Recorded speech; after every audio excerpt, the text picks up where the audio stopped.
প্রথম প্রেম লিখেছেন নিমাই ভট্টাচার্য।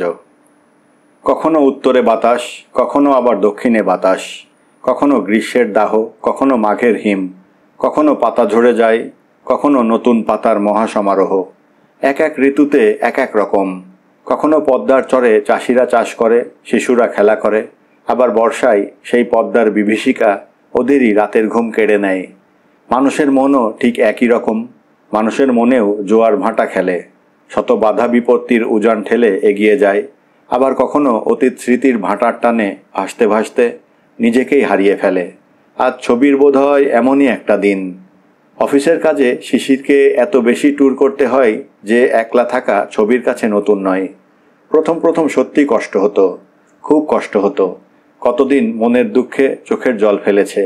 কখনো কখনো রাগে দুঃখে কাগজ কলম নিয়ে মাকে চিঠি লিখতে বসতো। তোমরা তো সব সময় বলো শিশিরের মতো ছেলে হয় না, কিন্তু আমি যে কি দুঃখে দিন কাটাই তা তোমরা ভাবতে পারবে না। প্রতি সপ্তাহে অন্তত দুদিনও এখানে থাকে না, কোনো কোনো সময় 5-7 দিনও বাইরে থাকে। দিনরাত্রির বোবা হয়ে থাকি। যে বুড়ি আমার ঘর সংসারের সব কাজ করে তার সঙ্গে আর কত গল্প করা যায়। দু একটি বাঙালি পরিবারের সঙ্গে আলাপ পরিচয় হয়েছে ঠিকই, কিন্তু তাদের তো সংসার আছে। আমার স্বামী হরদম বাইরে যান বলে তো তারা সব কাজকর্ম ফেলে আমাকে সঙ্গ দিতে পারে না। আরও কত কি লিখত। কখনো আবার লিখত আমাকে এত তাড়াতাড়ি বিয়ে দেবার জন্য তোমরা যে কেন পাগল হয়ে উঠেছিলে তা ভেবে পাই না। আমি আরও কিছুদিন লেখাপড়া করলে বা গান শিখলে কি তোমাদের কোনো ক্ষতি হতো? বাবার ধারণা ছিল বিয়ের পর আমি আবার পড়াশোনা করতে পারবো, কিন্তু কটা মেয়ে বিয়ের পর লেখাপড়া করার সুযোগ পায়। আর এই দিল্লি শহরে যে গান শিখব তারও কোনো উপায় নেই। কত গল্প উপন্যাস পড়া যায়, এখানে রেডিওতে কালে ভাদ্রে বাংলা গান হয়। সুতরাং রেডিওর গান শুনে যে কিছু সময় কাটাবো তারও কোনো উপায় নেই। সবশেষে ও লিখত, এক কথায় আমি চিড়িয়াখানার এক বন্দিনীর জীবন কাটাচ্ছি। এসব অবশ্য বেশ কয়েক বছর আগেকার কথা। এখন শিশিরের বিরুদ্ধে তার কোনো অভিযোগ নেই। স্বামী এখনও ট্যুরে যায়। আগে মিরাট, ডেরাডুন, এলাহাবাদ, লখনৌ বা জয়পুর, উদয়পুর যেতে হতো। এখন কখনো বোম্বে, কখনো মাদ্রাজ বা কলকাতা। বছরে 2-1 বার বিদেশেও একলা একলা থাকতে হয়।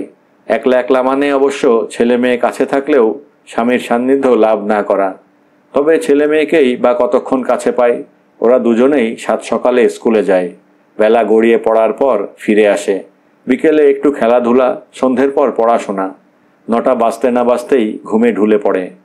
ছবির বকুনির জোরে আরও কিছু সময় বইপত্র নিয়ে পড়ে থাকে, কিন্তু সে যাই হোক 9:30-10টার মধ্যেই দুজনে বিছানায়। এখন অবশ্য ওরা দুজনেই বেড়াতে গেছে। ছেলের স্কুল থেকে ওদের ক্লাসের সবাইকে মানালি নিয়ে গেছে। মেয়েকে ভাসুর কলকাতা নিয়ে গেছেন, আর শিশির এক সেমিনারের জন্য ওটি গেছে। ছেলে মেয়ে স্কুলে বা শিশির দিল্লির বাইরে গেলে এখন ছবি সেই পুরনো দিনের মতো নিঃসঙ্গতার জ্বালা বোধ করে না। দিল্লিতে এখন ওর কত বন্ধু। সীতা ওর বাবার হার্ট অ্যাটাক হবার খবর পেয়েই কলকাতা চলে গেছে। তা নয়তো এইরকম সকাল 9:30-10টার সময়ই ও প্রায় প্রত্যেক দিন নাচতে নাচতে এসে হাজির হয়েই বলবে, সারাদিনের মধ্যে সকালবেলার এই 2-1 ঘন্টাই শুধু আমার নিজের। এই সময়টা যে আমার কি ভালো লাগে। ছবি ওকে খুব ভালো করে চেনে, তাই ওর কথা শুনে ও শুধু হাসে। ছায়াদি এই পাড়াতেই থাকেন, কিন্তু ছবির মতো ঘনিষ্ঠ নয় বলেই সেদিন সীতাদির কথা শুনেই বলেন, এই 2-1 ঘন্টা সময় ছাড়া আর কোনো সময়ই তোমার ভালো লাগে না? সীতা বলে, ভালো লাগে না মানে এই সময়টুকুর মালিক আমি নিজে। এখন আমি হাসতে পারি, কাঁদতে পারি, নাচতে পারি। ও একটু থেমে ছবির দিকে তাকিয়ে একটু মুখ টিপে হেসে বলে, ইচ্ছে করলে এখন আমি প্রেমও করতে পারি, কিন্তু স্বামী জানতেও পারবে না, ধরতেও পারবে না। তাই এই সময়টা। ছায়াদি ওর কথার মর্ম উপলব্ধি করতে পারেন না বলেই আবার বলেন, অন্য সময় কি তুমি কৃতদাসী যে তোমাকে স্বামীর কথা মতো উঠতে বসতে হবে? হ্যাঁ ছায়াদি, অন্য সময় সত্যি কৃতদাসী। তার মানে? সীতা এবার কাজের ফিরিস্তি দেয়। সকালে ঘুম থেকে উঠে ঠাকুর দেবতার নাম করি আর নাই করি, চায়ের কাপ নিয়ে স্বামী দেবতার নিদ্রা ভঙ্গের সাধনা করতেই হবে। ওর কথায় ওরা দুজনেই হাসেন। তারপর স্বামী ও পুত্ররা যতক্ষণ না বেরুচ্ছে ততক্ষণ তাদের তদবির তদারক ভজন পূজন করতে হবে। ছেলেরা স্কুল থেকে ফিরে এলে তাদের খাওয়া দাওয়া থেকে এটা চাই সেটা চাই এর ঝামেলা ভোগ করো। এবার সীতা একবার বুক ভরে নিঃশ্বাস নিয়ে বলে, ডিরেক্টর জেনারেল ম্যানেজারের কাছে ধাতানি খেয়ে স্বামী যখন বাড়ি ফিরবেন তখন তাকে বিশ্বজয়ী আলেকজান্ডারের মতো সংবর্ধনা জানাবার দায়িত্বও এই সীতা দেবীর। ওর কথা শুনে ছায়াদি সত্যিই মজা পান, তাই বলেন তারপর। সীতা হেসে বলে, আরও শুনতে চাও? হ্যাঁ শুনতে চাই। ও বলে যায়, শরদিন্দু মারুজ্যের গল্প শোনার মতো মন দিয়ে স্বামীর কাছে তার অফিসের গল্প শুনতে হবে। দরকার হলে বলতে হবে, এই চোপড়া আর বোস দুটো লোকই হারামজাদা, এবং 12 আনা কাজ তো তোমাকেই করতে হয়, কিন্তু তবু কেন যে জিএম বা ডিরেক্টররা তোমার মুখের দিকে তাকান না তা ভেবেই পাই না। এবার ছায়াদি হাসতে হাসতে বলেন, মিস্টার সেন, খেয়ে দে শুতে না যাওয়া পর্যন্ত বুঝি তোমাকে ডিউটি দিতে হয়? এবার সীতা মুখ টিপে না, একটু জোরেই হাসে, বলে, শুয়ে পড়ার পর প্রায়ই উনি আবিষ্কার করেন আমার চাইতে সুন্দরী মেয়ে নাকি ভূভারতে উনি দেখেননি। ব্যাস, যেদিনই ওই প্রশংসা শুনি সেদিনই আমার সর্বনাশ। ওর কথা শুনে শুধু ছবি না, ছায়াদিও হাসি চাপতে পারেন না। সীতা কিন্তু ওইটুকু বলেই থামে না, বলে যায়, শুনি স্বামীদেরই সারাদিন অসম্ভব পরিশ্রম করতে হয়, কিন্তু অত পরিশ্রম করার পরও যে ওরা মাঝরাত্রিরে কি করে সার্কাস দেখায় তা ভেবে পায় না। এবার ছায়াদি ওকে সমর্থন না জানিয়ে পারেন না, হাসতে হাসতে বলেন, ঠিক বলেছ সীতা। যাই হোক, এই সীতা থাকলে ছবির সময় যে কোথা দিয়ে কেটে যায় তা ও নিজেই টের পায় না। গতকাল রেখা ফোন করে বলেছিল, কাল পরশুর মধ্যে আসব। ছবির 2 বন্ধু দিল্লিতে আছে। শ্রীলার স্বামী হিন্দু কলেজের লেকচারার, ওরা মডেল টাউনে থাকে। অত দূরে থাকে বলে শ্রীলা বিশেষ আসতে পারে না, কিন্তু রেখা আসে এবং এলেই সারাদিন কাটিয়ে যায়। আজ এতক্ষণ যখন এলো না, মনে হয় কালই আসবে। তাই ছবি কিছুক্ষণ এদিক ওদিক ঘোরাঘুরি করার পর নিজের আলমারিটা ঠিকমতো পরিষ্কার পরিচ্ছন্ন গোছগাছ করতে বসল। এই বাড়িতে, এই সংসারে কত কি আছে! খাট, বিছানা, সোফা, গার্ডেন চেয়ার থেকে শুরু করে রেডিও, টিভি, মিউজিক সিস্টেম, কত ভালো ভালো ছবি ও বই আছে। ইচ্ছায় অনিচ্ছায় সব কিছুই ব্যবহার করে, উপভোগ করে, কিন্তু ওই সব কিছুর সঙ্গেই যেন ওর প্রাণের টান নেই। ওগুলো সবার, কিন্তু এই আলমারিটা শুধু ওর নিজের, একান্তই নিজের। বিয়ের পর ছবি যখন দিল্লিতে প্রথম সংসার করতে আসে তখন ওদের একটা আলমারিতেই স্বামী স্ত্রীর জামা কাপড় বা টাকা পয়সা থাকত। চাকরিতে শিশিরের উন্নতির সঙ্গে সঙ্গে ওর জামা কাপড়ের সংখ্যা ও বৈচিত্র্য বাড়তে থাকে। তখন একদিন ছবি একটু অভিমান করেই বলে, তোমার জামা কাপড়ের ঠেলায় এ আলমারিতে আর আমার জামা কাপড় রাখা সম্ভব নয়। এতদিন বলার পরও যখন আমাকে একটা আলমারি কিনে দিলে না, তখন না হয় আমাকে মা দিদিমার আমলের একটা স্টিলের ট্রাঙ্কই কিনে দাও, কিন্তু এভাবে আর চলে না। শিশির হাসতে হাসতে এগিয়ে এসে দুহাত দিয়ে ওকে জড়িয়ে কানে কানে ফিসফিস করে বলে, পরপর 3 দিন আদর করলেই তোমাকে আলমারি কিনে দেব। ছবি গম্ভীর হয়ে বলে, যে 300 দিন আদর খেয়েছ সে হিসেবটা বুঝি এখনো মনে পড়ছে না? শিশির ওর মুখের পাশে মুখ নিয়ে বলে, 303 দিন হলেই আলমারি এসে যাবে। ছবি প্রায় জোর করেই নিজেকে মুক্ত করে বলে, আমি আলমারিও চাই না, তোমাকে আদরও করতে পারবো না। পরের শনিবারই শিশির ওকে এই আলমারিটা কিনে দেয়। আলমারিটা যেমন সুন্দর তেমনই বড়। ছবি নেহাত মেটে না, সাধারণ বাঙালি মেয়েদের তুলনায় ও একটু লম্বাই, কিন্তু তবু নিচে দাঁড়িয়ে ও আলমারির উপরে তাকে হাত পায় না, একটা ট্রল বা চেয়ারের ওপর দাঁড়াতে হয়। প্রথম যখন আলমারিটা কেনা হয় তখন অর্ধেকই খালি পড়ে থাকতো, কিন্তু এখন শুধু ভর্তি নয়, ঠাসাঠাসি করে কাপড় চোপড় জিনিসপত্র আছে। তাই তো এই আলমারির জিনিসপত্র গোছগাছ করতে বসলেই ছবির সারাদিন লেগে যায়, কিন্তু সবসময় ইচ্ছেও করে না বা হাতে অত সময় থাকে না। তাই 9 মাসে 6 মাসে ছবি এই আলমারি পরিষ্কার করে। এই আলমারিতে কি নেই? জামা কাপড়, কিছু গহনা, 2-3টে ঘড়ি, বাবা মা আত্মীয় বন্ধুদের অসংখ্য চিঠি ও ছবি, পুরনো দিনের কিছু খাতাপত্র, ডায়েরি। লকারের এক পাশে সংসারের খরচপত্রের টাকা কড়ি ছাড়াও ব্যাংকের পাসবই, চেক বই, তাছাড়া কতজনের দেওয়া কত রকমের প্রেজেন্টেশন, আরও কত কি। ছবি মনে মনে ঠিক করেছিল আগে কাপড় চোপড় না গুছিয়ে অন্য কিছুতে হাত দেবে না।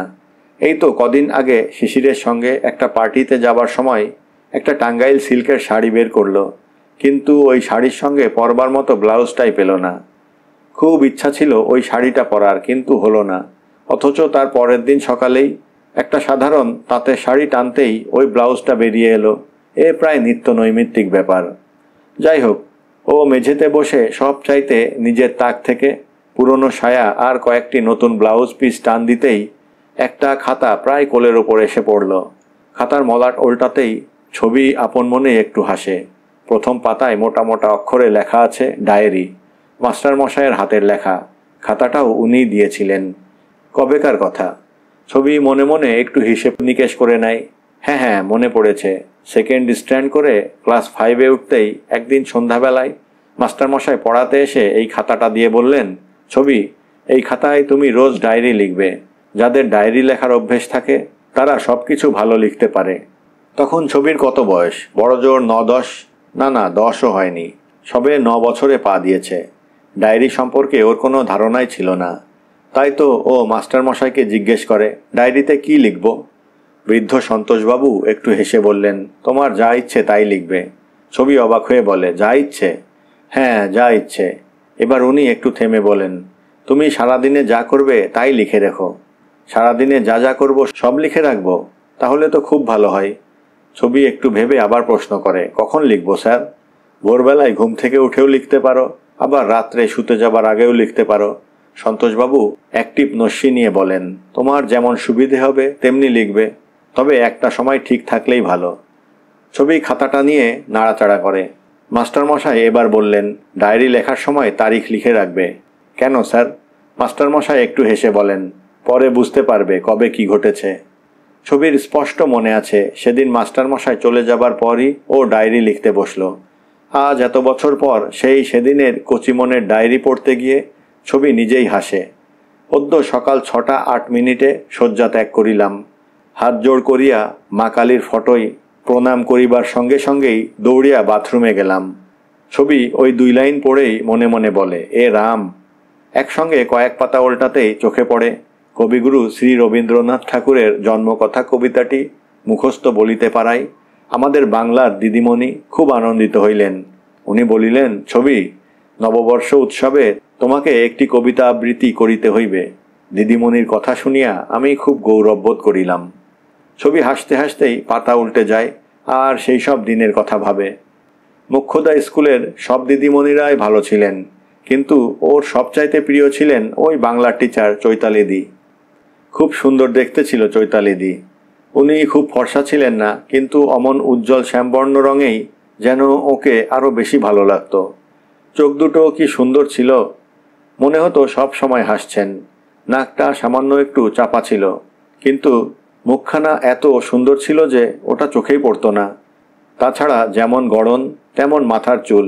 উনি রোজই সাদা বা হালকা রঙের তাঁতের শাড়ি পরে আসতেন, কিন্তু তবু মনে হতো ওর পাশে কোনো ফিল্ম স্টারও দাঁড়াতে পারবে না। বোধহয় ওকে খুশি করার জন্যই ছবি খুব বেশি মন দিয়ে বাংলা পড়ত।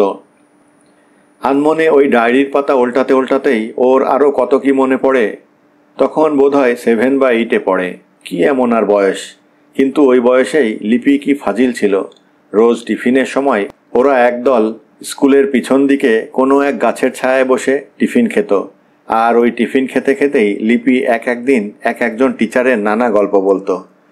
সেদিন টিফিনের কৌটো খুলতে খুলতেই লিপি বলল, আজ চৈতালিদিকে দেখে আমারই মনে হচ্ছিল ওকে জড়িয়ে ধরে একটা কিস করি।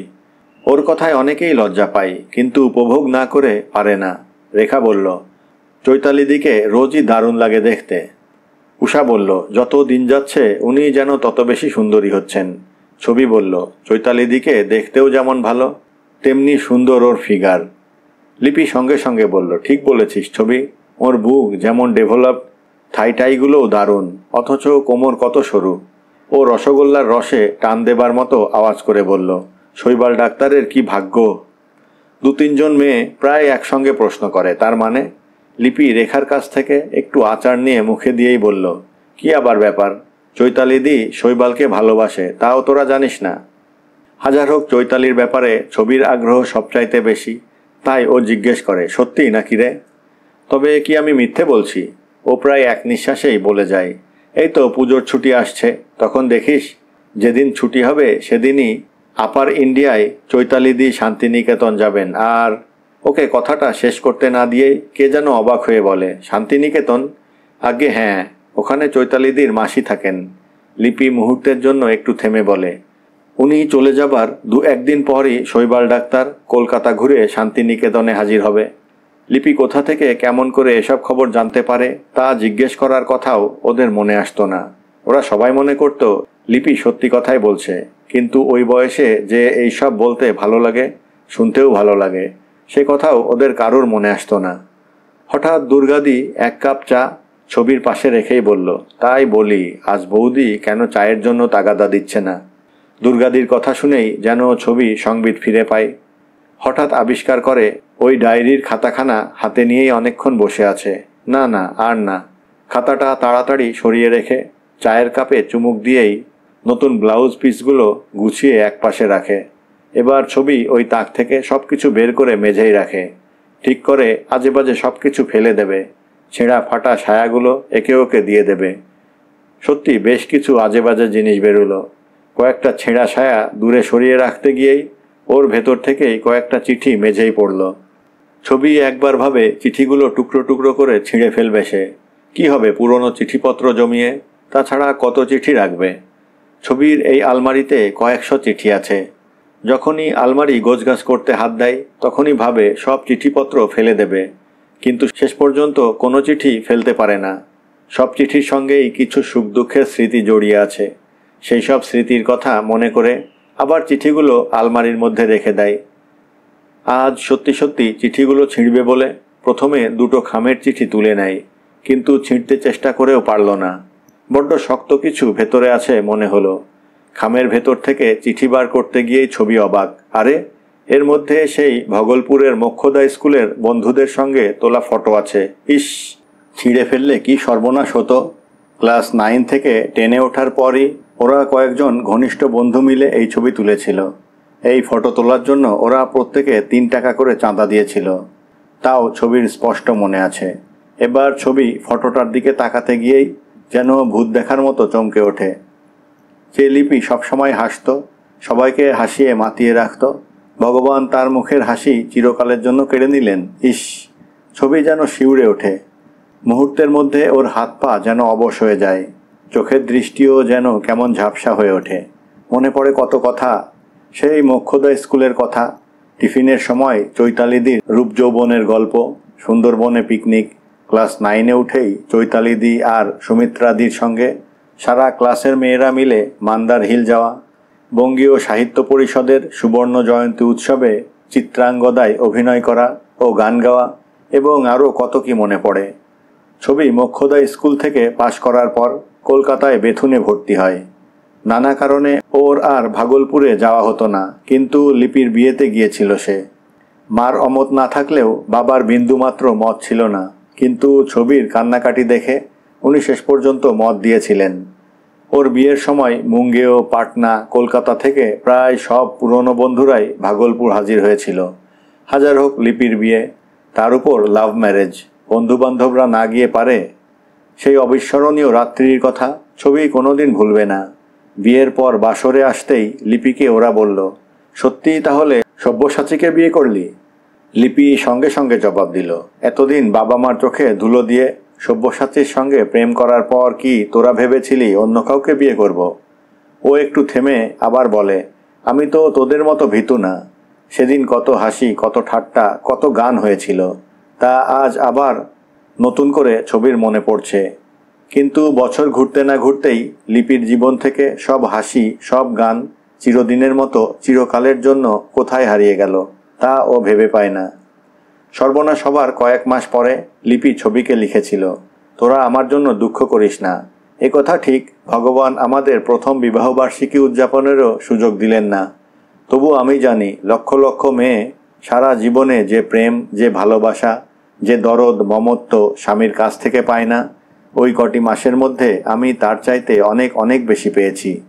দৈনন্দিন জীবনের আঘাতে সংঘাতে আমাদের দ্বৈত জীবন কলুষিত কর্দমাক্ত হতে পারেনি।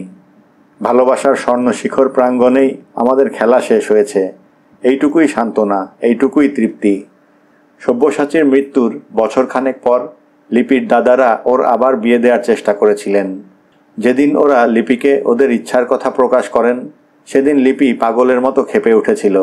বলেছিল, তোমরা কি ভেবেছ আমি বেশ্যা, যে এই দেহটা যে কোনো পুরুষকে বিলিয়ে দিতে পারি? সত্যি বিচিত্র মেয়ে এই লিপি। দুর্গাদি আবার এক কাপ চা দিয়ে যায়। ছবি সযত্নে ওই ছবিটা আর লিপির চিঠিখানা লকারের মধ্যে রেখে চা খেতে খেতেই নিজের তাক গুছিয়ে ফেলে। অন্য তাক থেকে কাপড় চোপড়গুলো টান দিতেই বড় অ্যালবামটা ওর কোলের ওপর এসে পড়ল। বিয়ের অ্যালবাম। সেই আশীর্বাদের দিন থেকে বিয়ে, বৌভাত, ফুলসজ্জার ছবি দিয়ে অ্যালবাম ভর্তি। ছবি ফটোগুলো না দেখে পারে না। শিশির সত্যি খুব হ্যান্ডসাম। ছবি আপন মনেই একটু হাসে, একটু ভাবে।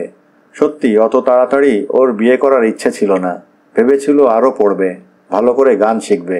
কিন্তু তবু বিয়ের কথা শুনে মনের মধ্যে কেমন একটা চাপা আনন্দ, রোমাঞ্চ অনুভব করেছিল। ঠাকুমা বলতেন, বিয়ের কথায় কাঠের পুতুলও নাচে। কথাটা বোধহয় ঠিক। ছবি অ্যালবামের পাতা উল্টে যায়। শিশিরের ছবিগুলো দেখতে দেখতে মনে পড়ে ওকে দেখেই ওর ভালো লেগে গিয়েছিল। যেমন সুপুরুষ দেখতে, তেমনি বুদ্ধিদীপ্ত দুটো চোখ। বিয়ের পর বন্ধুবান্ধবরা বলেছিল, হ্যাঁ রে ছবি, তুই কি ফ্যাশন প্যারেড করে বর পছন্দ করেছিস? মনের খুশি চেপে রেখে ছবি গম্ভীর হয়ে বলেছিল, ওর কি এমন রূপ দেখলি রে? জয়শ্রী বলল, থাক আর ন্যাকামি করিস না। আয়নার সামনে দাঁড়িয়ে দেখে আয়, স্বামীর গর্বে তোর মুখের চেহারা কত বদলে গেছে। এই অ্যালবামখানা নাড়াচাড়া করতে করতেই ছবির কত কথা মনে পড়ল। হাসি মুখে গিয়ে শিশির ওকে জিজ্ঞাসা করেছিল, শুনছিলাম তোমার নাকি বিয়ে করার ইচ্ছা ছিল না? বিয়ে করার ইচ্ছা ছিল না তা ঠিক নয়। ভেবেছিলাম আরও পড়াশোনা করব, গান শিখব, তারপর বিয়ে করব। এখন কি মনে হচ্ছে? ঠিক কি জানতে চাইছ? শিশির বলে, এখন কি মনে হচ্ছে বিয়ে হয়ে ভালোই হয়েছে, নাকি বিয়ে না হলেই ভালো হতো? ছবি মুগ্ধ দৃষ্টিতে ওর দিকে তাকিয়ে শুধু হাসে, মুখে কিছু বলে না। রাত্রে শোবার পর ছবি ওর কানে কানে ফিসফিস করে বলেছিল, তোমাকে দেখার পর সত্যি মত বদলে গেল। মনে হলো বাবা মা আমার বিয়ে দিয়ে ঠিক কাজই করেছেন। ফটোগুলো দেখা শেষ হলে ছবি আঁচল দিয়ে অ্যালবামটা পরিষ্কার করে আলমারিতে তুলে রাখে। এবার ছবির হঠাৎ খেয়াল হয় বেলা হয়ে যাচ্ছে। তাই আর সময় নষ্ট না করে দুটো তাক পরিষ্কার করে কাপড় চোপড় সুন্দর করে গুছিয়ে রাখে। কতজনের কত পুরনো চিঠি হাতে পড়ে, কিন্তু ওগুলো পড়তে গেলে সারাদিন কেটে যাবে ভেবে আর খুলে দেখে না। শুধু গুছিয়ে গাছিয়ে এক তাকের কোনায় রেখে দেয়। দুর্গাদি চায়ের কাপ ডিশ নিতে এসে বলে, বৌদি তোমার একটা পুরনো সায়া আমার জন্য রেখে দিও। কেন?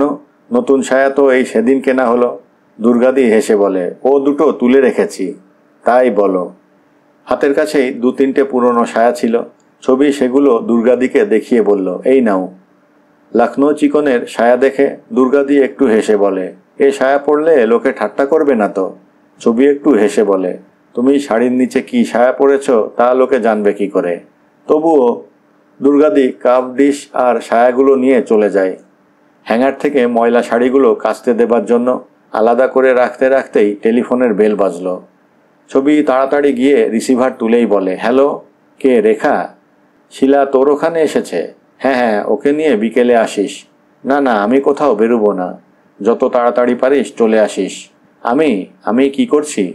তুই এলি না বলে আমি আলমারি গোছাতে বসেছি। কি বললি? স্বামী আমাকে প্রেমপত্র লিখেছে কি না? ও জীবনে আমাকে চিঠি লিখেছে?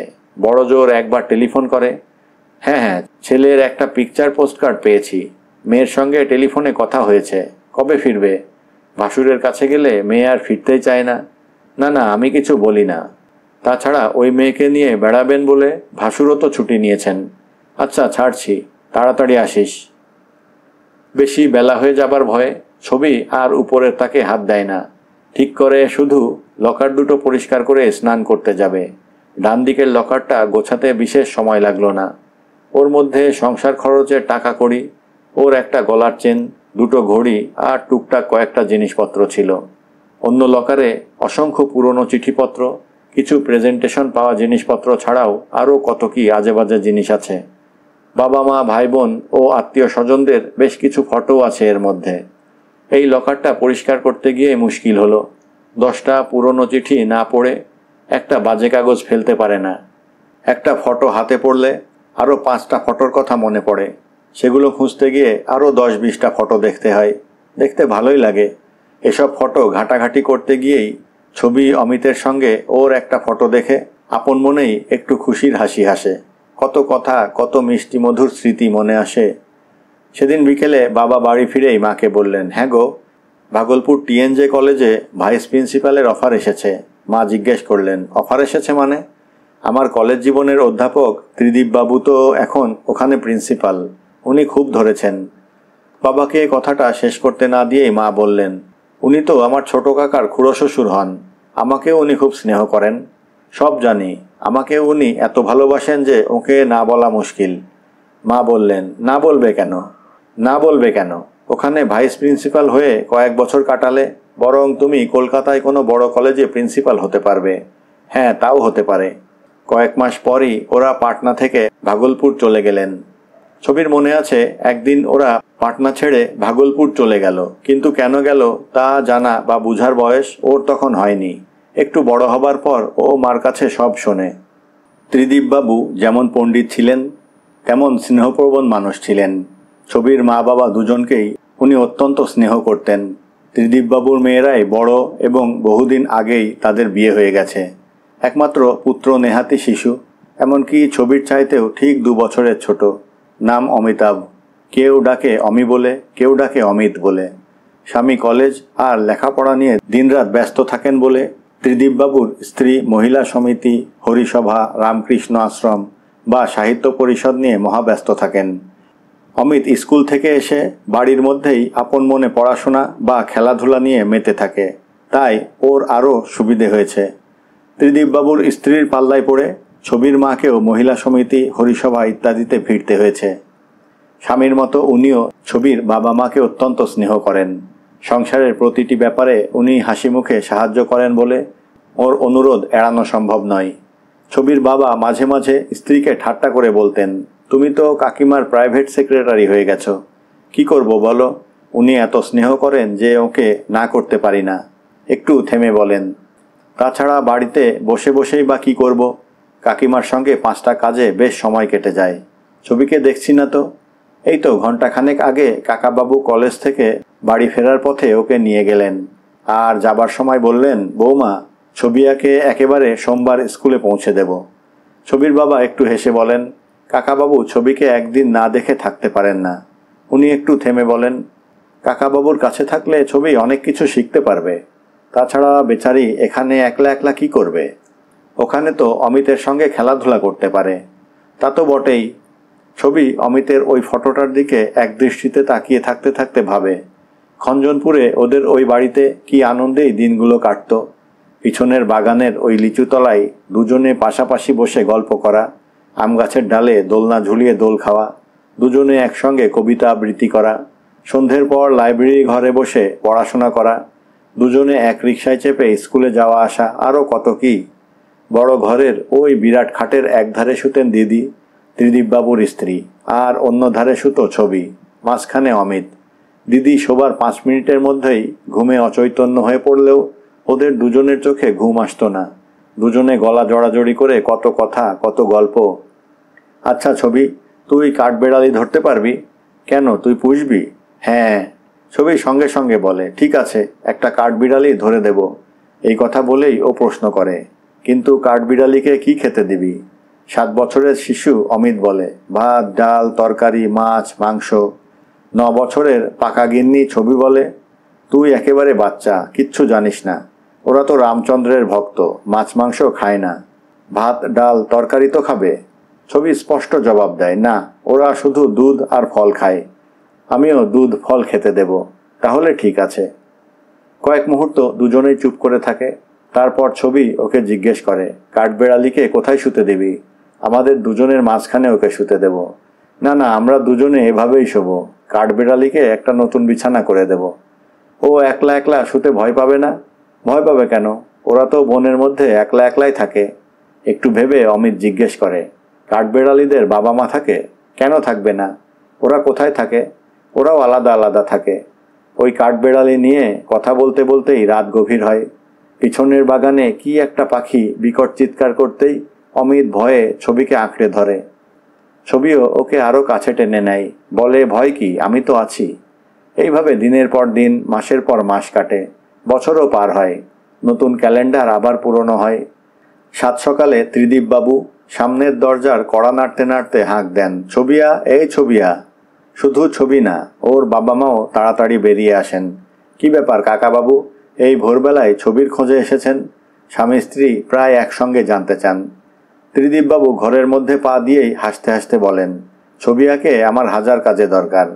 এবার উনি ছবিকে কাছে টেনে নিয়ে বলেন, দেখ ছবিয়া, সাহিত্য পরিষদের বাৎসরিক উৎসবে তোকে রবি ঠাকুরের পৃথিবী কবিতাটা আবৃত্তি করতে হবে।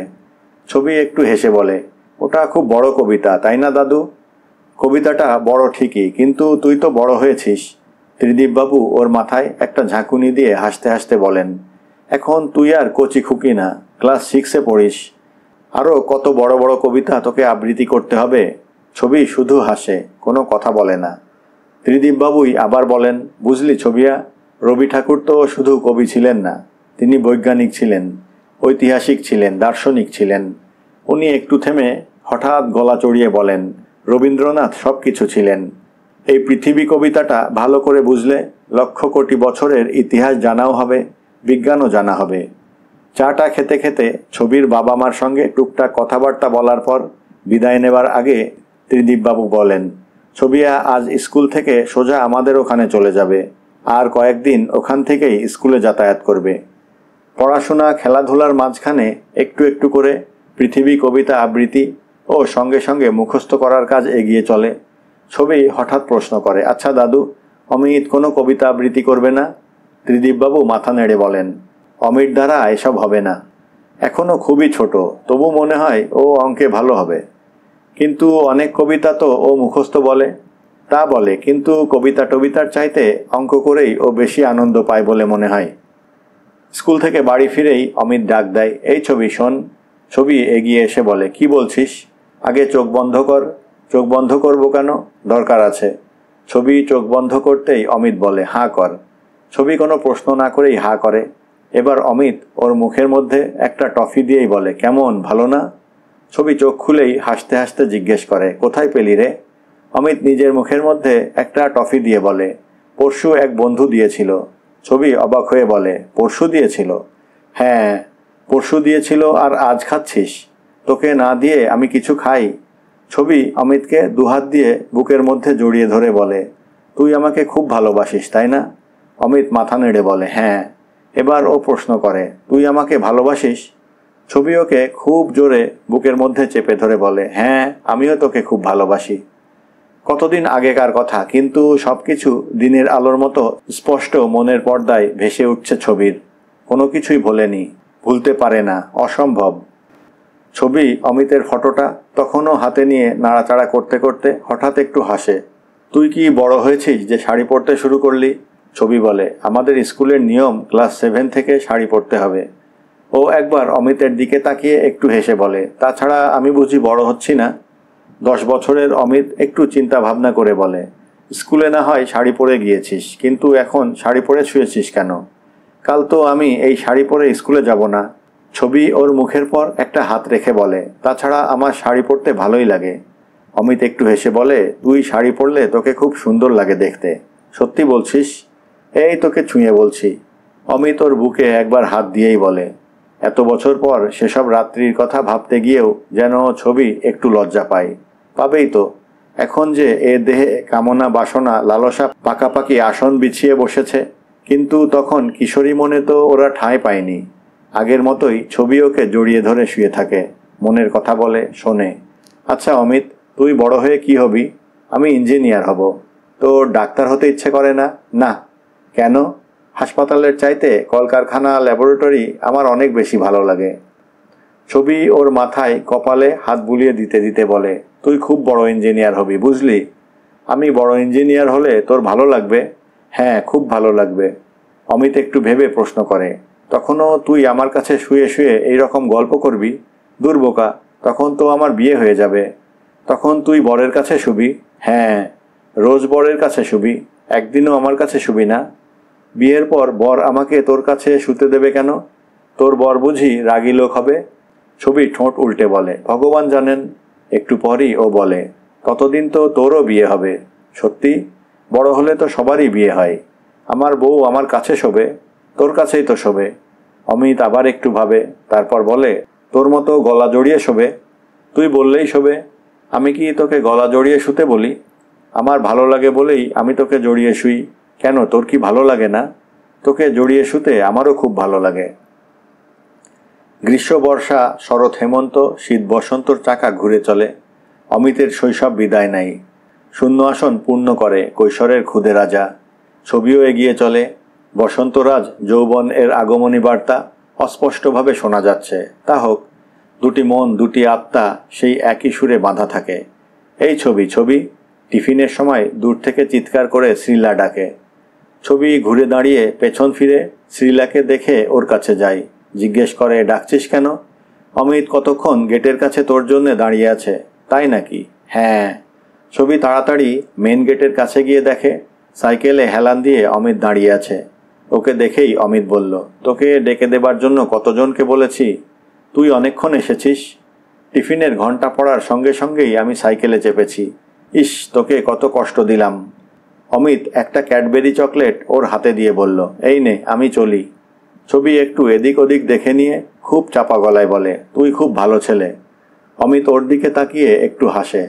ও আর দেরি করে না, সাইকেলে উঠেই খুব জোরে প্যাডেল করে। ছবি বিমুগ্ধ মনে ওইখানেই দাঁড়িয়ে দাঁড়িয়ে অমিতকে অদৃশ্য হয়ে যেতে দেখে। অমিতের CMS স্কুল থেকে ছবির মোক্ষদা স্কুল বেশ খানিকটা দূরে। ওটা আদমপুরে, এটা মশাক চকে। তবু ভালো মন্দ কিছু পেলেই অমিত টিফিনের সময় ছুটে আসে বরাবর। ছবিরও মাঝে মাঝে ইচ্ছে করে টিফিনের সময় ওকে কিছু দিতে, কিন্তু যাবে কি করে? টিফিনের সময় তো বেরুবার নিয়ম নেই। নিয়ম থাকলেও যেতে পারতো না। ও তো সাইকেল চালাতে জানে না। হেঁটে CMM স্কুল যাতায়াত করতে না করতেই টিফিনের ঘন্টা পড়ে যাবে।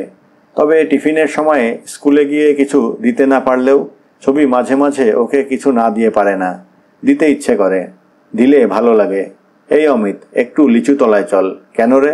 চল না, একটু দরকার আছে। ছবির পেছন পেছন অমিত লিচু গাছের পাশে গিয়েই বলে, বল কি দরকার? ছবি আঁচলের আড়াল থেকে একটা সরু লম্বা প্যাকেট বের করে ওকে দিয়ে বলে, এই নে। এটা কি? খুলেই দেখ। অমিত খুলে দেখে একটা ফাউন্টেন পেন। ও একটু অবাক হয়েই বলে, হঠাৎ ফাউন্টেন পেন দিচ্ছিস কেন? আমার বুঝি দিতে ইচ্ছা করে না, তাই বলে এত ভালো পেন দিবি? ছবি স্পষ্ট জবাব দেয়, আমার অনেক টাকা থাকলে আরও অনেক দামি পেন দিতাম। হঠাৎ দুর্গাদি ঘরে ঢুকেই চিৎকার করে বলে, কি গো বৌদি, তুমি কি বাথরুমে যাবে না, নাকি খাওয়া দাওয়া করবে না? ছবি বিভোর হয়ে যে স্বপ্নরাজ্যে বিচরণ করছিল সেখান থেকে বাধ্য হয়ে মাটির পৃথিবীতে নামতেই হয়। হ্যাঁ, এখনই উঠছি। প্রায় সব কিছু আগের মতোই লকারের মধ্যে ভরে দেয়। শুধু অমিতের ফটোটা ব্যাংকের পাস বইয়ের মধ্যে আলাদা করে রাখে। এবার ছবি তাড়াতাড়ি আলমারি বন্ধ করে বাথরুমে ঢোকে। খেয়ে দিয়ে একটু বিশ্রাম নিতে নিতেও ছবি শুধু অমিতের কথা ভাবে। না ভেবে পারে না, অন্য কিছু ভাবতে মন চাইছে না। ভাগলপুর থেকে চলে আসার আগের 2-4টে দিনের কথা ভাবতে গেলে এখনও ছবির চোখে জল এসে যায়। ত্রিদীপবাবু ওর মাথায় হাত দিতে দিতে বললেন, তোর বাবা যখন কলকাতায় ভালো চান্স পেয়েছে তখন তোকে তো যেতেই হবে। তাছাড়া তুইও ওখানে গিয়ে ব্রেবোর্ন বা বেথুনে পড়তে পারবি, কিন্তু তোকে ছাড়তে ঠিক মন চায় না। ছবি পাথরের মতো মুখ নিচু করে দাঁড়িয়ে থাকে। পাশেই অমিত দাঁড়িয়ে। উনি একটা দীর্ঘশ্বাস ফেলে বললেন, বুঝলি ছবিয়া, তুই যদি একটু ছোট হতিস বা আমি যদি একটু বড় হতো তাহলে বড় ভালো হতো। ছবি আর পারে না, দু চোখ জলে ভরে যায়। কয়েক মুহূর্ত কারোর মুখ দিয়ে কোনো কথা বেরোয় না। তারপর হঠাৎ ছবি পাগলের মতো এক দৌড়ে লিচুতলায় গিয়ে ধপাস করে বসে পড়ে দুহাঁটুর ওপর মাথা রেখে চোখের জল ফেলে। একটু পরেই অমিত এসে ওর মাথায় হাত দিতে দিতে বলে, এই ছবি, কাঁদছিস কেন? 2 বছর পর আমিও তো কলকাতার কলেজে পড়ব। তাছাড়া এর মধ্যে তুইও এখানে আসবি, আমিও ছুটিতে তোর কাছে যাব। ছবি কোনো রকমে নিজেকে সামলে নিয়ে মুখ তুলে বলে, সত্যি তুই আসবি? নিশ্চয়ই আসব। ঠিক বলছিস তো? আমি কি কোনো দিন তোকে মিথ্যে কথা বলেছি? ছবি মাথা নেড়ে বলে, না। তবে তুই পুরো ছুটিটা আমাদের কাছে থাকবি তো? পড়াশোনার ক্ষতি না হলে নিশ্চয়ই থাকব। অমিত জোর করেই নিজের মুখে একটু হাসি ফোটায়। বলে, একবার তুই আসবি, অনেকবার আমি যাব। ছবি যা যা খেতে ভালোবাসে ত্রিদীপবাবু আজ বাজার থেকে সেই সবই এনেছেন। স্ত্রীকে বলেছেন খুব ভালো করে রান্না করবে। আমার ছবি আঁকে আবার কবে খাওয়াতে পারবো তার তো কোনো ঠিক নেই। বৃদ্ধা একটু মুচকি হেসে বললেন, তুমি এমন একটা ভাব দেখাচ্ছ যেন ছবিকে শুধু তুমিই ভালোবাসো, আর কেউ ভালোবাসে না। না না, তা ভাববো কেন? সেদিন রাত্রে এই বুড়ো বুড়ির পাল্লায় পড়ে কত কি ও কত বেশি খেতে হলো। তারপর কতক্ষণ ধরে সবাই মিলে গল্প হলো। 2-3 বার হাই তোলার পরই ত্রিদীপবাবু বললেন, ছবিয়া, বড্ড ঘুম পেয়েছে, শুতে যাচ্ছি, আবার কাল গল্প হবে। একটু পরে ওর স্ত্রী বললেন, আমারও বড্ড ঘুম পেয়েছে, তোরাও আর দেরি করিস না। অমিত বলল, তুমি শোও, আমরাও একটু পরে আসছি। একটু পরে ওরাও শুতে আসে। সেই আগের মতোই বড় খাটে 3 জনের বিছানা। আগের মতোই অমিত আর ছবি পাশাপাশি মুখোমুখি শুয়ে গল্প করে। কিন্তু এখন আর আগের মতো দুজনে দুজনকে জড়িয়ে শোয় না। বোধহয় দুজনেরই লজ্জা করে। হাজার হোক ছবির তো বসন্ত জাগ্রত দ্বারে। অমিতেরও গোঁফের রেখা বেরিয়েছে। হাফ প্যান্ট পরা বছর 2 আগেই ছেড়ে দিয়েছে। বয়স বাড়ার সঙ্গে সঙ্গেই মানুষের মনই মানুষের পায়ে অনুশোচনার শিকল পরিয়ে দেয়। অনেক কথার পর ছবি জিজ্ঞেস করে, আচ্ছা অমিত, তুই আমাকে ভুলে যাবি না? কোনো দিন না। যখন খুব বড় ইঞ্জিনিয়ার হবি তখনও ভুলবি না? না। ছবি একটু থেমে জিজ্ঞেস করে, যখন তোর বিয়ে হবে, খুব সুন্দর বউ আসবে, তখনও ভুলবি না? অমিত স্পষ্ট জবাব দেয়, না। একটু থেমে ও প্রশ্ন করে, তুই কি বর পেয়ে আমাকে ভুলে যাবি? মেয়েরা অত সহজে কোনো কিছুই ভোলে না। কথায় কথায় রাত গড়িয়ে যায়। তারপর এক সময় দুজনেই ঘুমিয়ে পড়ে। ভোরবেলায় ছবির ঘুম ভেঙে যায়।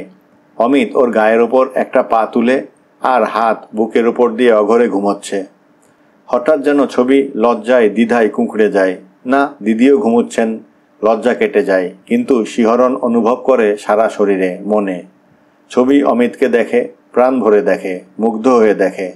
কি একটা চাপা ইচ্ছা আত্মপ্রকাশ করার আপ্রাণ চেষ্টা করে, কিন্তু অজানা অজ্ঞাত অনুশাসনের জন্য সেই ইচ্ছা পূর্ণ হয় না, পারে না, সংকোচ হয়, একটু যেন ভয় ভয় করে। ছবি ওর বুকের ওপর থেকে অমিতের হাত সরিয়ে দিতে গিয়েও সরিয়ে দেয় না, পারে না, মায়া হয়। নাকি এক অনাস্বাদিত আনন্দের স্বাদ পেয়ে ওর বসন্তোৎসবের উদ্বোধন হয়। এত বছর স্বামীর উষ্ণ সান্নিধ্য উপভোগের পর আজ সেই ফেলে আসা দিনের এক টুকরো স্মৃতির কথা মনে করে ছবি যেন লজ্জায় লাল হয়ে যায়। কিন্তু অমিত, ও কি সেই আনন্দ স্মৃতির কথা জানে? ছবির বিয়েতে অমিত আসতে পারেনি। বছর 2 পর এক আত্মীয়ার বিয়েতে হঠাৎ দুজনের দেখা, তাও সিঁড়িতে ওঠানামার সময়। দুজনেই থমকে দাঁড়ায়। দুজনেই দুজনকে বিমুগ্ধ দৃষ্টিতে চেয়ে দেখে বেশ কিছুক্ষণ। তারপর দুজনেই হঠাৎ একসঙ্গে হাসে। দুজনেই বোধহয় একসঙ্গে প্রশ্ন করেছিল, কেমন আছো? এ প্রশ্নের জবাব কেউই দেয়নি। দুজনেই শুধু একটু হেসেছিল। তোমার বরের সঙ্গে আলাপ হলো। অমিত ওর দিকে এক দৃষ্টিতে তাকিয়ে বলে, তাই নাকি? কেমন লাগলো? অমিত একটু হেসে বলল, তোমার মতো সুন্দরী ও শিক্ষিতা মেয়ের উপযুক্তই বটে। ছবি প্রসঙ্গ পরিবর্তন করে বলে, আমি এখন দিল্লি থাকি, তা জানো? জানি। একবার এসো না। সত্যি আসবো। তবে কি ঠাট্টা বলছি? কোনো অসুবিধে হবে না?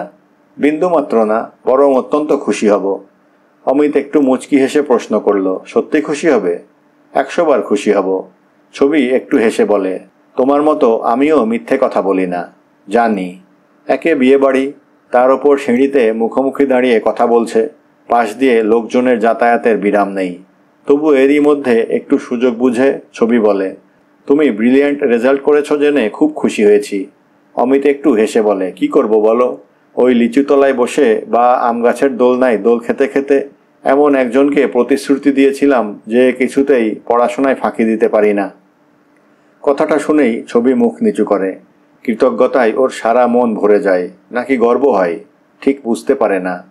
তবে এ কথাও মর্মে মর্মে উপলব্ধি করে, এ সংসারে ভালোবাসার অদূরে গোলাপ চারা সব মানুষের মনেই জন্ম নেয়। কিন্তু সংসারের শত নির্মমতার মধ্যেও পুরুষ তাকে মন প্রাণের সার জল দিয়ে বাঁচিয়ে রাখে, রাখবেই। আর মেয়েরা নতুন জীবনের উন্মাদনার ঘরে সে প্রথম জীবনের ওই ভালোবাসার গোলাপ চারার কথা ভুলে যায়, মুছে ফেলে সে স্মৃতি। ছবি মনে মনে একটু অস্বস্তি বোধ করলেও নিজেকে সামলে নেয়। ওর দিকে তাকিয়ে একটু হেসে বলে, ফাঁকি দিলেই হলো, বকুনি খাবার ভয় নেই বুঝি? অমিত হাসতে হাসতে উপরে উঠে যায়। ছবি ভাটার টানে ভাসতে ভাসতে নিজেকে যেন হারিয়ে ফেলে। কিছু টুকরো স্মৃতি, কিছু কথা, কিছু হাসি বারবার মনে পড়ে। কিন্তু তিল দিয়েই তাল, খণ্ড দিয়েই তো অখণ্ড, সব মিলিয়ে একটা সুন্দর ছবি চোখের সামনে ভেসে ওঠে। ওই বিয়েবাড়িতে দেখা হবার বহুকাল পর মাদ্রাজে আবার ওদের দেখা হয়। শিশির অফিসের কাজেই গিয়েছিল, মাদ্রাজ দেখেনি বলে ছবিও ওর সঙ্গে গিয়েছিল। ভেবেছিল অমিতকে আগেই চিঠি লিখে জানাবে, কিন্তু তা আর শেষ পর্যন্ত হয়ে ওঠেনি। ওখানে গিয়েই শিশির ফোন করলো, may I talk to professor doctor Banerjee? Just a minute sir. কয়েক মুহূর্ত পরই ওর প্রাইভেট সেক্রেটারি বললেন, speak on sir. Amitabh Chatterjee, আমি শিশির, ছবি আর আমি কাল রাত্রে এসেছি। অমিত হাসতে হাসতেই বলে, রিয়েলি? তবে কি আমি দিল্লি থেকে ফোন করছি? না না, তা বলছি না। অপ্রত্যাশিত সৌভাগ্যের ধাক্কা সামলাতে একটু কষ্ট তো হয়ই। এবার অমিত এক নিঃশ্বাসে অনেক কথা জিজ্ঞাসা করে। কোথায় উঠেছেন, কদিন থাকবেন, এখানে কাজে না বেড়াতে এসেছেন, ছেলে মেয়েকে এনেছেন কিনা, আরও কত কি। শিশির একটু হেসে বলে, সবার আগে তোমার সৌভাগ্যের ধাক্কা সামলাবার জবাব দেই। হ্যাঁ দিন। তুমি তো ভাই জীবনে বহু সৌভাগ্য লাভ করেছ, সুতরাং তোমার তো এই সামান্য খবরে। ওকে পুরো কথাটা শেষ করতে না দিয়েই অমিত বলল, বিলেত আমেরিকার ইউনিভার্সিটি থেকে দু একটা ডক্টরেট পাওয়া কোনো ব্যাপারই না, ও বহুজনে পায়, কিন্তু তা তো বটেই, কিন্তু এই মাদ্রাজ শহরে হঠাৎ আপনাদের দুজনকে পাওয়া সত্যি সৌভাগ্যের ব্যাপার। যাই হোক, শিশির এবার বলে, আমি অফিসের কাজেই এসেছি, থাকবো শুক্রবার পর্যন্ত। তবে ছবি মাদ্রাজ দেখেনি বলে প্রায় জোর করেই এলো। জোর করে এলো মানে? আমি তো কনফারেন্স নিয়ে ব্যস্ত থাকবো, তাই ওকে বলেছিলাম, আমি তো তোমাকে নিয়ে বেড়াবার সময় পাবো না। তারপর ছবি বলল, অমিত তো আছে, দরকার হলে ওকে দুদিন ছুটি নিতে বলবো। অমিত বলল, দ্যাটস নো প্রবলেম, কিন্তু আপনি কনফারেন্স শেষ করেই পালাতে পারবেন না। কিন্তু আই টেল ইউ শিশিরদা, কোনো কিন্তু বিজনেস চলবে না। আচ্ছা, সে দেখা যাবে। In any case you ring up Connemara, room number 442। I will try to see you late evening. Shishir বেরুবার সময় বলে গেল, অফিসে গিয়েই অমিতের সঙ্গে যোগাযোগ করে হোটেলে ফোন করতে বলবে। এতক্ষণ ফোন না আসায় ছবি যেন একটু আশাহত হয়, একটু অবাকও হয়। শিশির কি অমিতকে পায়নি? ও আবার বিলেত আমেরিকায় কোনো বক্তৃতা দিতে গিয়েছে নাকি? অথবা মন ঠিক বিশ্বাস করতে চায় না, কিন্তু তবু একবার মুহূর্তের জন্য ভয় হয়, অমিত বদলে যায়নি তো? জীবনে এত উন্নতি করার পরও সেই লিচুতলার স্মৃতি। দরজার ওপাশ থেকে বোধহয় রুম বেয়ারা বেল বাজালো। ছবি একটু বিরক্ত হয়েই বলল, কাম ইন। দরজা খুলে অমিতকে ঘরে ঢুকতে দেখেই ছবি যেন ভূত দেখার মতো অবাক হয়ে বলে, তুমি? অমিত দরজা বন্ধ করে ঘরের মধ্যে দু এক পায়ে গিয়েই বলল, তুমি কি ভেবেছিলে, রুম বেয়ারা নাকি? সত্যি তাই ভেবেছিলাম। আনন্দে খুশিতে ছবির সারা মুখ উজ্জ্বল হয়ে ওঠে। বলে, আমি তো স্বপ্নেও ভাবিনি তুমি এভাবে এখনই এসে হাজির হবে। বরং অমিত বড় সোফার পাশে বসতে বসতে বলে, বরং কি? ছবি ওই সোফারই অন্যদিকে ওর মুখোমুখি বসে বলে, সত্যি ভয় হচ্ছিল, হয়তো তুমি বদলে গেছো, হয়তো পুরনো দিনের কোনো কিছুই এখন মনে করতে চাও না, বা। অমিতের মুখের হাসি দেখে ছবি থামে। অমিত বলে, থামলে কেন, বলে যাও, শুনতে বেশ লাগছে। ছবি দু চোখ ভরে ওকে দেখতে দেখতে বলে, যাক বলো, কেমন আছো? অমিত কষ্ট করেও হাসি চাপতে পারে না। বলে, কানিমারা হোটেলের রুম নম্বর 442-তে ছবির সামনে বসে খুব ভালো আছি। বাহ, বেশ কথা বলো তো আজকাল। ছবি একটু থেমে বলে, হরদম বিলেত আমেরিকায় গিয়ে মেম সাহেবদের সঙ্গে আড্ডা দিতে দিতেই বোধহয় খুব অধপথে গিয়েছ, তাই তো? ছি ছি, ও কথা বলো না, সবাই তোমার জন্য কত গর্ব অনুভব করে। তুমি? ছবির দৃষ্টিটা একটু ঘুরিয়ে নিয়ে বলে, না, আমি গর্ব অনুভব করি না, কিন্তু। অমিত একটু অবাক হয়ে জানতে চাই, তুমি গর্ব অনুভব করো না? না, চাঁপা গাছে চাঁপা ফুলই ফুটবে, বা ল্যাংড়া গাছে ল্যাংড়া আমি হবে। তুমি যে ভালো হবে, বড় হবে, সেটাই তো স্বাভাবিক। ওর কথা শুনে আনন্দে খুশিতে অমিতের মন প্রাণ ভরে যায়। বেশ কিছুক্ষণ দুজনের কেউই কোনো কথা বলে না। মাঝে মাঝে দুজনের দৃষ্টি মাঝপথে বিনিময় হয়। অকারণে দুজনেই একটু হাসে। ভাগলপুর যাও? বছরে একবার ছুটি নিয়েই যাই। তাছাড়া সেমিনার কনফারেন্সে কলকাতা, পাটনা, গৌহাটি গেলেও অনেক সময় একটা চক্কর দিয়ে আসি। দাদু দিদি তো ওখানেই থাকেন, বছরের অর্ধেক সময় ওখানেই থাকেন, বাকি সময় কখনো আমাদের কাছে, কখনো দিদিদের কাছে কাটান। ছবি আবার জানতে চাই, সব আগের মতোই আছে? অমিত মাথা নেড়ে বলে, হ্যাঁ, সেই লিচু গাছ, আম পেয়ারার গাছগুলোও আছে। ও একটু হেসে বলে, হ্যাঁ। আবার ক্ষণিকের নীরবতা, মাঝে মাঝে দৃষ্টি বিনিময়, সলজ্জ হাসি। অমিত জিজ্ঞেস করে, তোমার ভাগলপুর যেতে ইচ্ছে করে না? ছবি আপন মনে কি যেন ভাবে, বোধহয় ওর কথা শুনতে পায় না। জিজ্ঞেস করে, দোলনাটা এখনও আছে? অমিত হেসে বলে, আমি তো এখনও গিয়ে দোলনায় চড়ি। ইস, তোমার কি মজা। ছবির দৃষ্টিটা একবার দূরের মুক্ত আকাশের দিকে ছড়িয়ে দিয়ে প্রশ্ন করে, বাগানে এখনও কাঠবেড়ালিগুলো দৌড়াদৌড়ি করে? হঠাৎ খুব জোরে বেল বাজাতেই ছবি প্রায় লাফ দিয়ে উঠে পড়ে। দরজা খুলতেই রেখা আর শ্রীলা প্রায় একসঙ্গে হাসতে হাসতে বলে, এতক্ষণ ধরে বেল বাজাচ্ছি, শুনতেই পাসনি? ছবি হেসে বলে, সত্যিই শুনতে পাইনি। রেখা ড্রয়িং রুমে পা দিয়েই হাসতে হাসতে বলে, জেগে জেগে কি স্বামীকে স্বপ্ন দেখছিলি? এত বছর বিয়ের পর কি কেউ স্বামীকে স্বপ্ন দেখে? শ্রীলা বলে, তবে কি প্রথম প্রেমের স্মৃতি রোমন্থন করছিলি? ছবি হো হো করে হাসতে হাসতে বলে, ঠিক ধরেছিস। ধন্যবাদ।